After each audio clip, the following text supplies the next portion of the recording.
We were halfway through the lemon rosemary chicken when Dad stood up and tapped his wine glass with the back of his fork. The sound rang sharp against the soft hum of conversation, and the table fell silent. Jace looked up, his expression caught somewhere between smug and expectant. To Jace, Dad began lifting his glass for graduating with distinction. We couldn't be prouder. Mom's eyes shimmered with pride, her hand already gripping Jace's forearm, like she was holding on to the last good thing in her life. My brother grinned and raised his glass in return. Then, Dad reached into the inside pocket of his blazer and pulled out a small manila envelope. He handed it to Jace with a wink. Jace opened it, paused, then laughed out loud. "You didn't."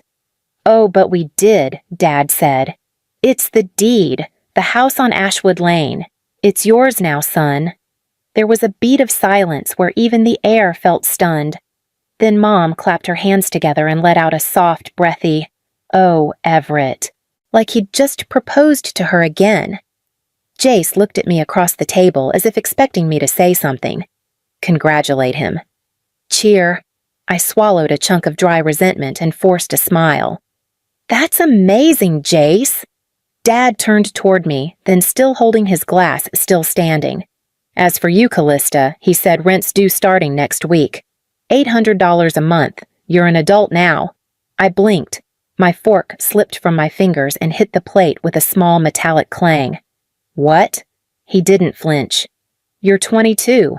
It's time you start contributing. You want to be treated like an adult, start acting like one." I stared at him.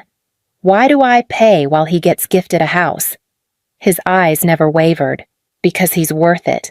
My mother didn't meet my gaze. She was too busy adjusting the cloth napkin in her lap. I looked at Jace again. He had the decency to look uncomfortable, but not enough to say anything. He never said anything. I picked up my fork. Cut the next piece of chicken smaller than necessary. Chewed, swallowed, smiled. The hollow kind of smile you wear when something inside you has just cracked so quietly that no one hears it. Not even you. I kept chewing as if everything was fine. As if the ground beneath me hadn't just given out. I didn't say a word after dinner. I helped Mom clear the dishes like always, stacked them carefully in the sink, scrubbed the pans. No one noticed that I washed the wine glasses slower than usual, or that I dried my hands with the towel clenched so tightly it left marks on my fingers. That night, I lay in bed staring at the ceiling fan as it hummed above me, spinning in endless circles like the way I'd been stuck in this house my whole life. And like always, the memories found me when everything else was quiet. I was 14 the first time I realized the rules here didn't apply the same to everyone. Jace had taken Dad's BMW for a joyride with his friends. He was 16 and stupid and showing off, and he clipped the Hendersons' mailbox just 3 blocks from our house. I was in my room that night, headphones on, studying for a biology test. When Dad came home and saw the front of the car dented, he didn't yell at Jace. He walked straight into my room and stood over my desk. "Why didn't you stop him?" he asked, calm but cold. I didn't even know I said. I was studying. You always know what your brother's doing. That was the moment it clicked in this house. If Jace made a mistake, it became my failure too, for not preventing it, not predicting it, not shielding him from the consequences. When Jace went off to college, Mom and Dad paid for everything: tuition, housing, meal plans, even gas money. Meanwhile, I was juggling 2 part-time jobs and online classes, taking night shifts at a bookstore and weekends at a diner because online degrees are more flexible, honey. Flexible meant cheaper. It meant no dorms, no support, no safety net. When I told them I'd started a small jewelry shop online, selling handmade earrings and rings, I was proud. It was the first thing that felt like mine. At dinner, I brought it up casually, hoping maybe, just maybe, they'd ask about it. Dad didn't even look up from his reading glasses. He just smirked. "Still playing pretend with beads and craft glue, huh?" Then he turned to Jace, who had just gotten a B in macroeconomics, and asked about internships. Mom nodded like it was all perfectly normal. And me, I went back to the sink. Back to pretending I didn't feel like I was constantly being erased, one small insult at a time. These moments, they weren't dramatic. No screaming, no slammed doors. Just 1,000 paper cuts over years. each one small enough to excuse, small enough to ignore, until they weren't. By the time Jace got the deed to a house and I got a rent bill, the blade had already been buried so deep I didn't even bleed anymore. I just went silent, the kind of silence that comes right before a shift, before a storm, before something breaks. And by the end of that week, I had decided exactly what needed to. The decision came quietly the way most irreversible ones do, not with a fight or a slammed door, but in the way I folded my clothes differently that night, rolling them instead of stacking them like I was preparing for movement, not storage. I didn't cry, I didn't rage. I wrote, not a goodbye, a ledger. It started with simple lines. Birthday party age 10. No guests. I cleaned up alone. Age 14. Took the blame for Jace's wreck. Bought groceries during Mom's illness, no payback. Gave Jace my laptop charger before his finals. Took my exam on 18%. Jewelry business dismissed as pretend. Never asked how much I made. Then it grew. Into categories. Into years. I filled both sides of the paper. Underneath the list, I wrote a number, an estimate of everything I had contributed. Grocery runs. Utility bills. Holiday gifts bought on waitress tips. Small invisible offerings to keep their lives running smoothly. It was more than $9,000. At the bottom, I wrote just one sentence. You won't find me unless I want to be found. I didn't sign it. I didn't need to. I folded it once cleanly and placed it under a magnet on the fridge where Mom always kept the grocery list, right between milk and paper towels. Next came the packing. I gave myself a limit one bag. If it didn't fit, it didn't matter. Jeans, sweatshirts, toothbrush, my laptop, the velvet jewelry box I kept under my bed full of prototypes and orders I never had the nerve to ship. And from the back of my closet, the old floral tin where I had hidden the leather-bound journals Grandma Etta gave me just before she passed. Everyone thought they had been misplaced during the estate cleanout, but she had handed them to me directly wrapped in brown paper. Read them when you need to remember who you are, she'd said. I hadn't opened them in 2 years, not since the night after her funeral when Dad declared all of Grandma's remaining assets were to be handled responsibly, which in his world meant by him. But I had a feeling those journals would matter more now than ever. When I zipped the bag closed, it didn't feel heavy. It felt honest, like everything I was taking belonged to me finally. I slid it under the bed and turned off the light. I still had a few days left to act normal, but I wouldn't be staying long enough to finish the week. The house was still asleep when I slipped out of bed. My phone read 3:58 a.m. I moved slowly, careful not to step on the creaky floorboard near my closet, the one Dad always threatened to fix, but never did. I dressed in the dark jeans hoodie worn sneakers. Nothing special, just quiet. My bag was ready. It had been ready for 3 days. Downstairs, the kitchen was bathed in the soft glow of the street lamp outside. I stood there for a moment listening. No footsteps, no coughing, no reminders that I was still under their roof. I walked to the fridge and removed the grocery list from under the magnet. In its place, I slid the folded letter, the ledger lined with 2 decades of neglect. I didn't add a post-it, didn't underline anything. If they wanted to understand, they'd read it. If not, they'd do what they always did, pretend it never existed. The Greyhound station was 6 blocks away. I walked. Not because I had to, but because I wanted the cold morning air to wake me fully, to remind my body that I was doing something real. Each step away from the house felt lighter, like I was peeling off layers I didn't know I'd been carrying. At the station, I paid in cash. 1 ticket to Willamette Springs. No return. The waiting area was nearly empty, just me, a sleepy teenager clutching a guitar case, and a woman rocking a toddler who wouldn't settle. I picked a bench near the corner, kept my head down, and breathed through the nerves buzzing beneath my skin. Miss Yara hadn't seen me in years, not since high school. But when I reached out last week, just one message saying, "Can I come?" she'd replied in less than an hour. Always. The bus pulled up at 4:09. I boarded at 4:11. I didn't look back. I already knew what I was leaving. I just didn't know yet what I was going toward. Miss Yara opened the front door before I even knocked. She stood there in pajama pants and a faded college hoodie, hair pulled into a high bun, arms folded like she'd been waiting her whole life for me to show up. "You look like someone who hasn't slept in days," she said. "I haven't. Then we'll fix that. But first, get in here." Her house smelled like cinnamon and laundry warm and worn in. I hadn't realized how much I needed that smell until it wrapped around me.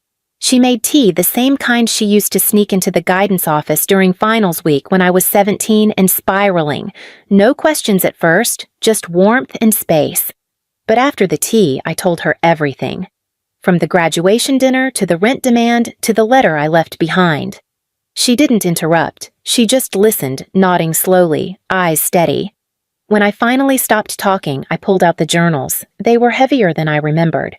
Grandma Etta gave these to me the year before she died, told me to read them when I was ready. Yara opened one, gently thumbing through the pages with reverence. She was always meticulous, she said. Look at this: dated entries, categorized notes, bank ledgers, legal correspondence. She paused, finger resting on a paper clipped to one page. This isn't just journaling, she said. This is documentation. Look here, this trust fund. She named you the beneficiary. And this was signed the month before your hospitalization. I leaned forward. But I never saw any of that. I never got anything. Yara's expression changed, sharpened. I think someone may have intercepted it. When you were under medical care, it's possible your father took control of your affairs. The air in my chest stilled. It had always felt like I was dismissed, forgotten.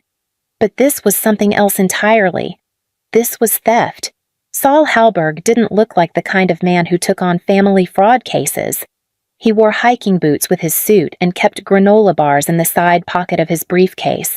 But when he looked through Grandma Etta's journals, his entire demeanor shifted. Precise, sharp, focused. This isn't guesswork, he said, laying out the documents across Yara's kitchen table. These are originals. She named you the beneficiary of the trust in clear binding terms. No ambiguity. He slid one page closer to me. This is the kicker: your father filed for power of attorney just 2 weeks into your hospital stay. I stared at the signature. My name in my own handwriting. Or almost. It's not mine, I said quietly. It looks close, but I never signed anything. Saul nodded. A forgery, most likely. And right here, he authorized a transfer from the trust account to a college fund. That fund paid for your brother's tuition. The words landed like a punch. All of it. Every semester. Room, board, books. He used your grandmother's money intended for your independence to fund someone else's future. I reached into my bag and pulled out my phone. I think I have something else.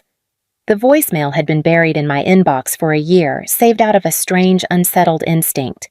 Jace, drunk and rambling after some party I didn't attend. Dad says not to tell you. Says the money was better used. But I know it wasn't right, Cal. I know it was yours. Saul listened twice, then pressed pause. That's not just guilt. That's a recorded admission. I didn't say anything. My mouth was too dry. He leaned back and looked at me, not with pity, but with purpose. They didn't just take your voice. They left fingerprints all over it. I pressed my palms flat against the table, grounding myself in the solid truth of it all. This wasn't emotional anymore. It was legal, and I was ready to fight. The first notice went out on a Thursday. Saul filed the initial complaint with the county clerk that morning, and by evening, official letters had been delivered to my parents' house via courier. A formal notice of investigation for trust misappropriation, financial fraud, and unauthorized use of power of attorney. By Friday morning, my phone, quiet for days, lit up like a warning flare. Missed calls from numbers I recognized but didn't answer. The diner where I used to waitress. The bookstore manager who had hugged me the day I gave my notice. My old roommate from freshman year. All of them relaying the same message your dad's been calling around. Asking where you are. Says it's urgent. Urgent, I thought. Now it's urgent. By Saturday, my mom's Facebook profile was updated with a vague post. If anyone has heard from Callista, please message me. It's a sensitive family matter. We just want to talk. Underneath, comments piled up, some sympathetic, others nosy. A few old neighbors offered prayers.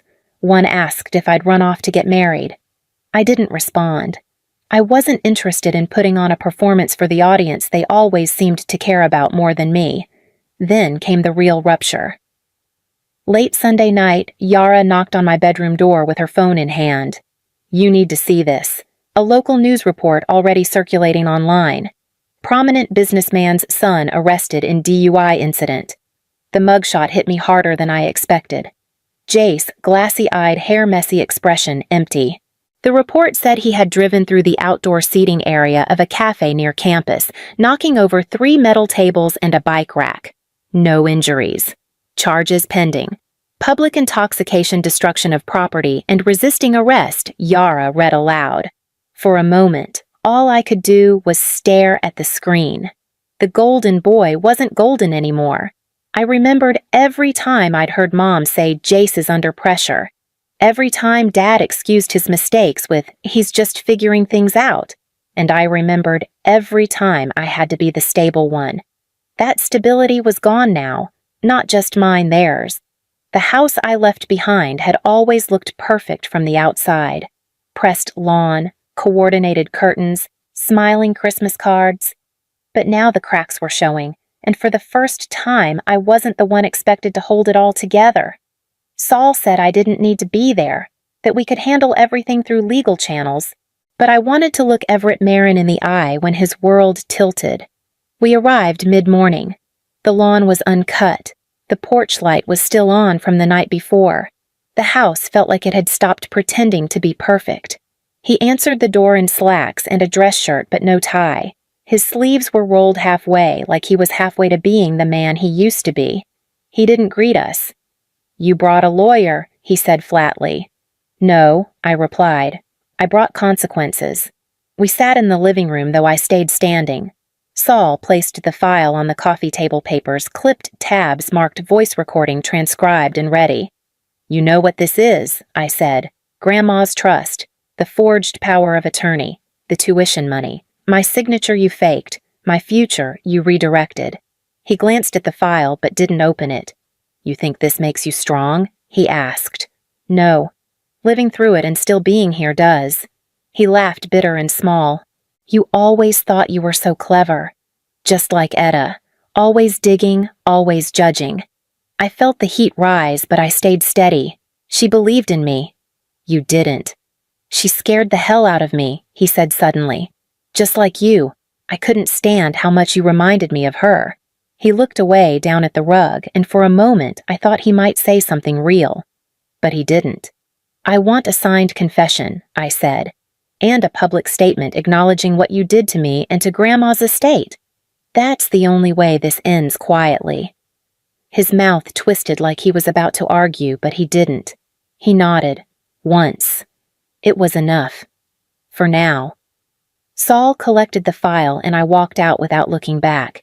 It wasn't closure, but it was a crack in the armor, and sometimes that's where the light gets in. 3 weeks after the confrontation, the court ruled in our favor. The trust was restored in full plus damages for the years of misuse. Saul handed me the final paperwork with a quiet nod, like he knew it wasn't about the money. Not really. It was about being believed. Grandma Etta's voice echoed through every line of those journals, organized, sharp, deliberate. She had seen it all coming, and she'd left me the tools to survive it. With the funds, I didn't run off or disappear into some quiet retreat. I sat at Yara's kitchen table and wrote out a proposal for something that felt impossible just a month before. We called it Inheritance Isn't Always Money, a legal aid nonprofit for young adults facing financial abuse, co-founded by the 2 women my father tried hardest to erase. Yara brought heart and vision. I brought structure and fire. We started small, just 1 donated office and a part-time paralegal, but the applications poured in. People who had stories like mine only know Grandma Etta to leave them breadcrumbs. The first donation we ever received came from someone anonymous. Just a note attached. "Your strength gave me mine. Keep going." I read it 3 times and tucked it into the back of Grandma's last journal. She had left me more than money. She left me a mirror, a map, a legacy that didn't live in wealth but in rebuilding what someone tried to destroy, and this time I would make sure no one could take it away again. The folding chairs were full. The room smelled like coffee and hope. I stood at the front of our little workshop holding the last letter Grandma Etta ever wrote to me. Sometimes the ones they overlook are the ones born to build something better. I looked up and saw a young woman in the back row, eyes shining like she'd just heard her own truth for the first time. I smiled, steady and sure. They gave Jace a house, but I built a life no one can evict me from.